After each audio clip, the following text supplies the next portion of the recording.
first of all, I want to thank all of you who've rushed to Amazon.com and pre-ordered a copy of On Power. It comes out at midnight tonight, and I cannot thank you enough. The sales are really surging quite nicely. I want to thank my dear friends at Fox, Suzanne Scott, and those folks for giving me the opportunity to speak on a number of these programs, the wonderful management there, and the Murdochs as well. I don't know them, but I do admire them greatly. My brother Sean Hannity, the interview he did with me on my Sunday show, really outstanding. Fox and Friends Sunday morning, wonderful crew there. Charlie Hurt, I want to thank him, as well as the others there. Fox and Friends Today, again, wonderful hosts there. Brian Kilmeade, just a great job. And it was on Outnumbered. What a fun show that is. What a fun show that is. Harris Faulkner, just fantastic. Emily Campagno, Lisa Booth, Rosanna Scadio, fantastic. All smart. Beautiful and smart. Smart. And a lot of fun. These are great shows. These are great hosts. And I want to thank them a lot. A great deal. We're going to be doing a lot more starting early tomorrow morning. Again, I want to thank everybody who's involved in this. It's mostly you in the audience. We'll be on WMAL in Washington, KRLA in Los Angeles, KTRH in Houston, WJR in Detroit. We'll be on Hannity's radio show, and we'll be on Travis and Sexton on their radio shows tomorrow. And I want to thank them and everybody else in the coming weeks. You can grab your copy of On Power.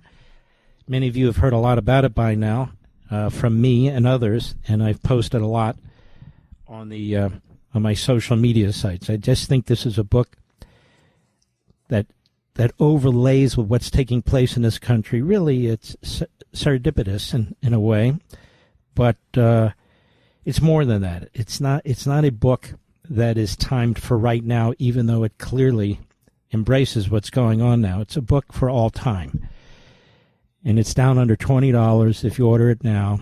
And again, I want to thank you very, very much, all of you. Now, ladies and gentlemen, I want to get into something here. Europe didn't do a damn thing. They didn't do a damn thing to take on Hamas after Hamas attacked Israel. Nothing.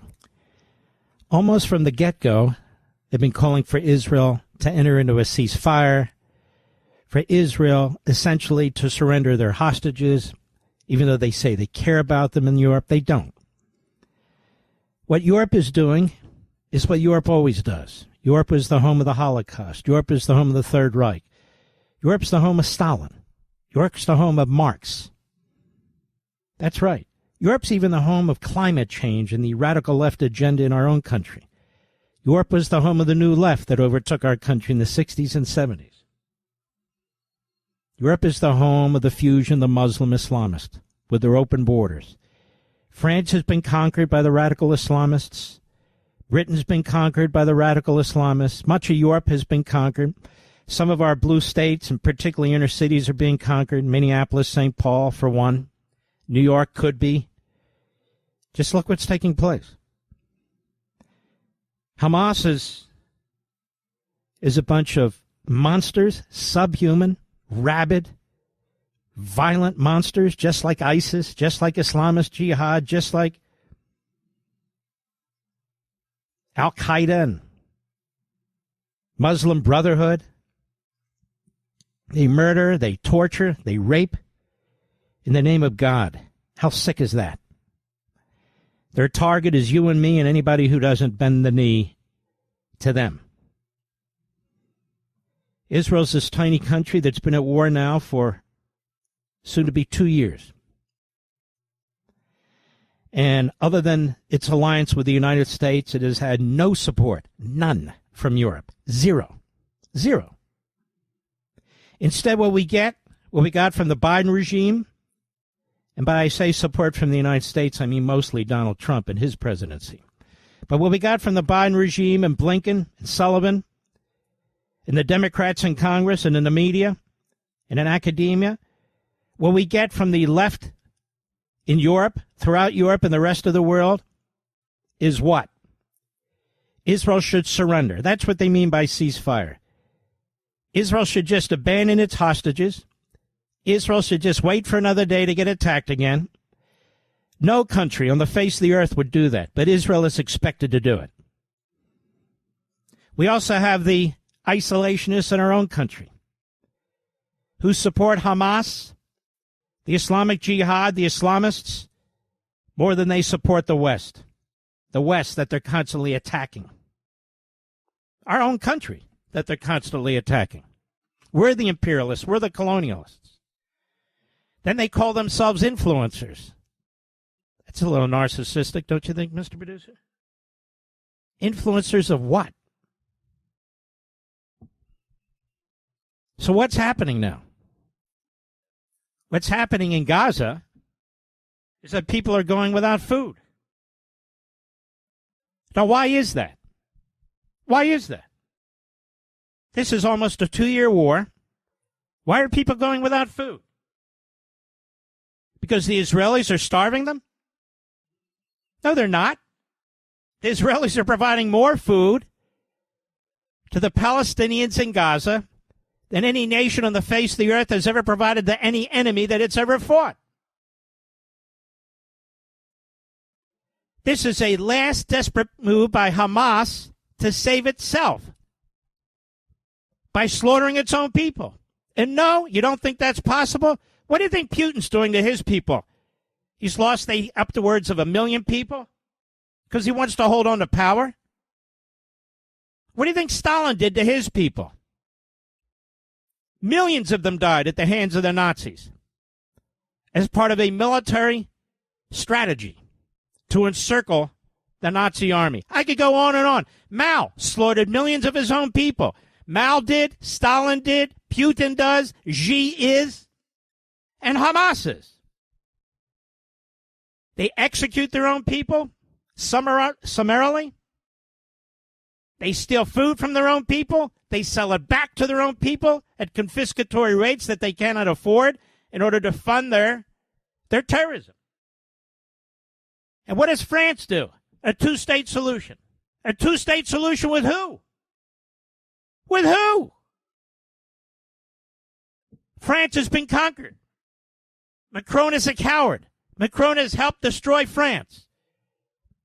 So now he goes on his knees begging for the Islamist support in France, just like this fool, this prime minister in Britain. Revolution by immigration.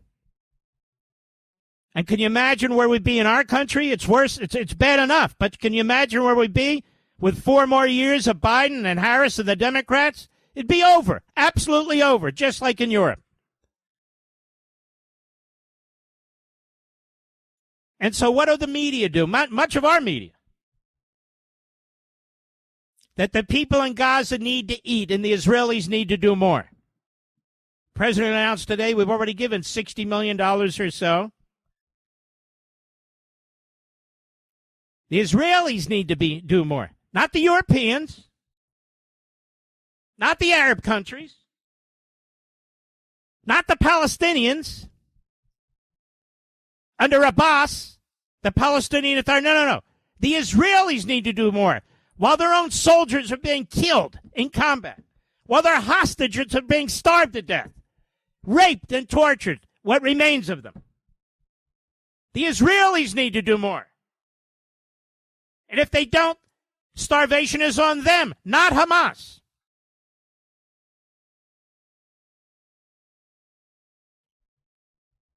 You know, the media in America and in the West is the greatest force of destruction of America in the West.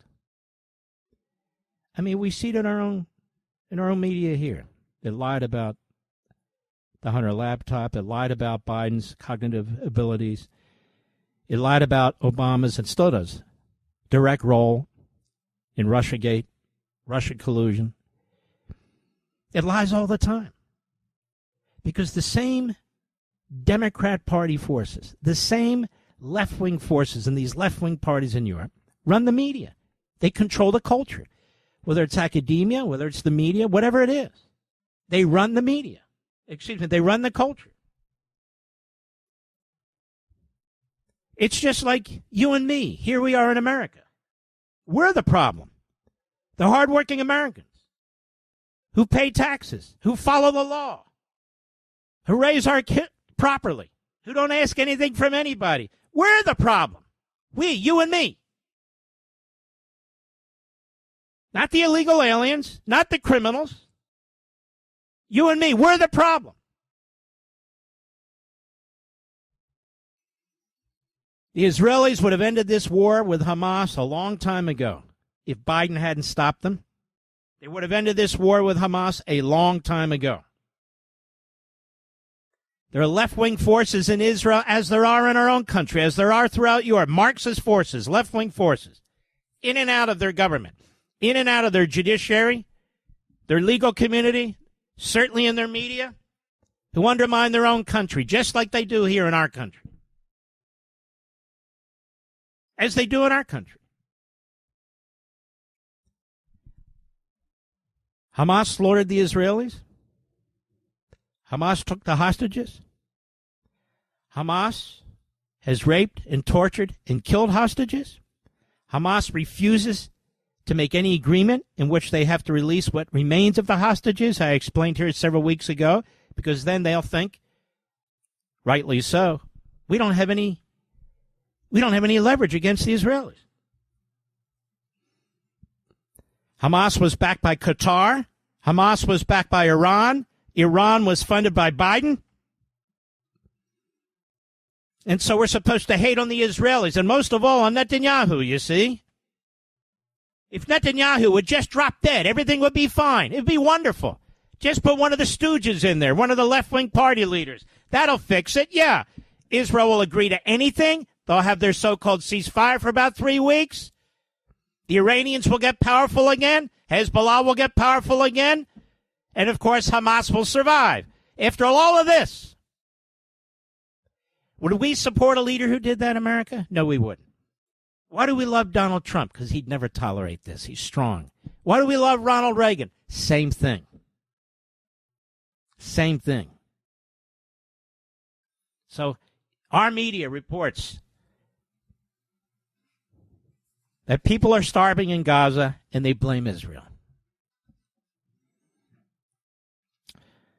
John Spencer, who's been really indispensable throughout all this, statistical expert on what's been going on in the casualties in Gaza, who has said from day one that the Hamas health ministry is a lie, it's a farce. He did at least work at West Point. I hope he still does. He writes, many things can be true at the same time. In an article entitled, Israel's Wartime Gaza Aid is Historically Unprecedented. Unprecedented. Were we feeding the Japanese when we were fighting them? Were we feeding the Germans when we surrounded them? Were we? How about the fascist Italian regime? Did we? Did we provide aid and food and medicine to any of the enemies who attacked us and who we fought to defeat? It was victory at all costs. Flooding Gaza with humanitarian aid is the right moral thing to do, he writes. The military must balance its operational objectives with humanitarian imperatives, including the prevention of starvation, the protection of civil life. A military can restrict the flow of humanitarian supplies if the enemy is diverting them for its own purposes, of course. It's also true that civilian populations are routinely moved out of combat zones to reduce harm and ensure more effective delivery of humanitarian assistance. These are all basic truths of war, well established in military practice and international law. But there's another truth that must be acknowledged, one that is rarely said out loud despite being painful, plain and provable. There's no historical precedent for a military providing the level of direct aid to an enemy population that Israel has provided to Gaza.